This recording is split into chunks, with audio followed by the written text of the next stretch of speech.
అందరికీ ధన్యవాదాలు. ఐటీసీ కార్మికులు ఈరోజు మనం ప్రభుత్వంలో ఉంటే అభివృద్ధి సాధిస్తాం అని ఒక ఆలోచనతో ఈరోజు ఐటీసీ కార్మికులు ఎదుర్కొంటున్న సమస్యలు ఏవైతే ఉన్నాయో ఆ సమస్యలన్నింటినీ ఎదుర్కోవాలంటే ప్రభుత్వం ఏదై ఉంటుందో రాష్ట్రంలో దాన్ని మనం గెలిపించుకుంటే ఏ కార్మికుడికైనా ఏదైనా చిన్న విపత్తు జరిగితే దాన్ని మనం సాధించుకునే అవకాశాలు చాలా ఉంటాయి. దాంతో గౌరవ మంత్రివర్యులు తుమ్మల నాగేశ్వరరావు గారు కానీ, గౌరవ మంత్రివర్యులు డిప్యూటీ సీఎం బట్టి విక్రమార్క గారు కానీ, అదేవిధంగా మన వీర అభిమాని మా గురువు గారైన పొంగులేటి శ్రీనివాసరెడ్డి గారు కానీ దీని మీద ఎంతో ఫోకస్ చేస్తున్నారు.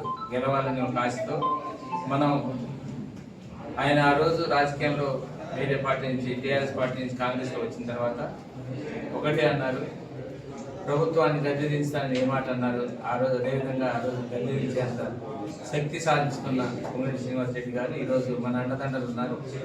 వారి ఆశీస్సులతో ఈరోజు మనం ఐటీసీలో ఐఎన్టీసీని గెలిపించే బాధ్యత మీరందరూ తీసుకొని కష్టపడి పనిచేయండి. మీ వెనకాల మేము ఉంటామని, ఖచ్చితంగా మీ వెనకాల మేము ఉంటాం. మీటింగ్ పెట్టండి, మనం నెగ్గాలి.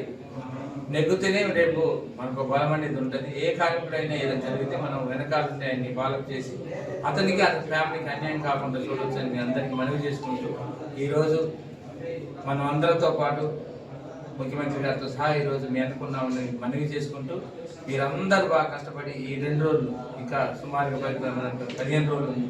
ఈ 15 రోజులు మన ఫ్రెండ్స్ ఎవరు ఉంటే వాళ్ళందరినీ కోఆర్డినేషన్ చేసుకుంటూ మేము ఉన్నామని భరోసా ఇవ్వాలి. ఖచ్చితంగా మీకు తెలుసు, ఇప్పుడు సీనియర్ నాయకులు మన వెంకటేశ్వర రెడ్డి గారు రిటైర్ అయిన తర్వాత నుంచి కూడా ఆయన పరిస్థితులు తెలుసు. మనం ఒక కార్మికుడికి ఏదైనా జరిగితే, ఏ విపత్తు జరిగితే ఆయన హాస్పిటల్కి వెళ్ళటం కానీ, ఆయన హాస్పిటల్ దగ్గర ఫాలోఅప్ చేయడం కానీ, ఆయన కావాల్సిన ఏదన్నా జరిగిందా ఇక్కడ నుంచి మళ్ళీ హైదరాబాద్ పంపే దాంట్లో కూడా ఫాలోఅప్ చేసేవాళ్ళు. మనం ఫాలోఅప్ ఉండాలి. అక్కడ అధికారులతో మనం మాట్లాడుకోవాలి. ఒక పైసా కూడా మనం ఏవైతే అతన్ని బెనిఫిషియరీ ఉంటాడో వాటికి నష్టం వాటిల్లకుండా మనం వాళ్ళ ఫ్యామిలీని కాపాడుకోవాలి, అతను కూడా కాపాడుకునే బాధ్యత తీసుకునేవాళ్ళు. ఇప్పుడు ఖచ్చితంగా అది తీస్తాం. మీరు భరోసా ఇచ్చి మనం ఈరోజు దాన్ని గెలిపించే బాధ్యత మీరు అందరూ నెరవేరుస్తారు. మీకు అందరు మనవి చేసుకుంటూ మీకు మళ్ళొకసారి మీకు అందరు కంగ్రాట్స్ చెప్పుకుంటూ ఖచ్చితంగా గెలిచిందని మన పొంగులేటి శ్రీనివాసరెడ్డి గారు ఎలా అయితే మీకు మాట ఇచ్చారో మేము వెనకాల ఉందని చెప్పుకోవడానికి మేము ఉన్నాం. ఖచ్చితంగా నెగ్గించాలని మనవి చేసుకుంటూ సెలవు తీసుకున్నాం. Thank you.